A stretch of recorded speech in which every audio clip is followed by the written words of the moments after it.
Los Angeles Lakers papapirmahin na si Nikola Vucevic at Lauri Markkanen. DeMar DeRozan pinaasa lang si LeBron at ang Los Angeles Lakers. Yan ang pag-uusapan natin ngayon mga tropa. Pero bago yan mga tropa, baka pwede ka mag-subscribe sa aking channel para manalo kayo ng tropang basketball jersey. Maraming salamat mga tropa. Let's go! Bukod nga po mga tropa sa pagpapapirma ng Sacramento Kings kay Malik Monk, ay wala pa nga po silang nagagawang moves simula nang magumpisa ang free agency. Isa nga po sila sa mga pinakatahimik na team ngayon kahit man malinaw na kailangan nga po nila ng magpa-improve ng kanilang lineup. Kung inyong lang nga po na matatandaan mga tropa, nabigo nga po ang Kings na makabalik ulit sa playoffs ng nagdaang season matapos silang matalo agad sa play-in tournament. Kaya meron nga po talagang sapat na rason para gumawa sila ng malaking pagbabago.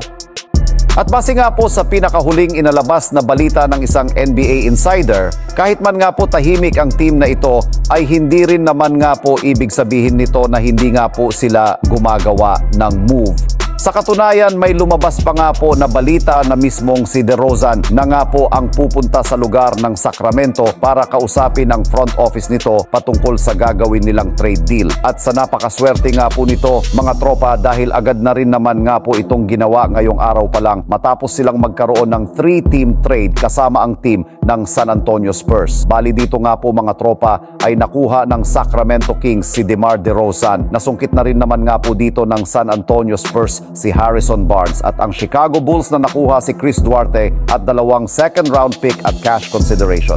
Samantala, dito naman tayo sa ating sunod na pag-uusapan sa naibalitang trade package na dapat ibigay ng Los Angeles Lakers sa Utah Jazz upang makuha nila si Lauri Markkanen. Official na nga po mga tropa pinirmahan ni LeBron James ang kanyang bagong kontrata sa Lakers na nagkakahalaga ng mahigit sa 2-year, $101.35 million contract. Yes mga tropa, bumaba nga po ito ng mahigit sa $2.5 million kumpara sa unang naibalita ng nagdaang araw. Kaya dahil nga po dyan ay hindi na nga po sila pasok ngayon sa second apron ng NBA. Kaya makakakuha na nga po sila ng mga bagong players sa free agency o di kaya sa isang sign and trade deal. Ang problema lang mga tropa, dahil nga po meron silang 15 players sa kanilang lineup ay imposible na rin nga po sila makakuha pa ng mga free agent. At ang nag-iisang paraan na lamang na nga po upang makakuha sila ng bagong superstar o player ay sa pamamagitan ng trade. At base nga po sa kalalabas pa lang na balita, may pag-asa pa rin naman nga po ang Lakers na makuha si Lauri Markkanen mula sa Utah Jazz ngayong off-season. Ang kaso lang mga tropa, kailangan nga po nilang sundin ang kahilingan ng Utah Jazz na ibigay sa kanila si Austin Reeves, Rui Hachimura at ilang mga future first-round pick kapalit ni Lauri Markkanen.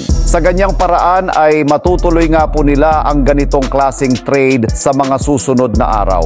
Habang sa ibang balita nga po mga tropa ay isa pa nga daw po na target ng Lakers sa trade ay si Nikola Vucevic. Ayon nga po sa balita mga tropa ay pwede nga daw po ito makuha ng Lakers si Nikola Vucevic sa trade kung ibibigay nga po nila sa Chicago Bulls si D'Angelo Russell, Christian Wood at isang first round pick. Kung mangyayari nga po ito mga tropa ay makakabuo ang Lakers ng Twin Tower at sigurado na lalakas ang kanilang depensa, higit sa lahat makakabalik na si Anthony Davis sa pagiging power forward nito.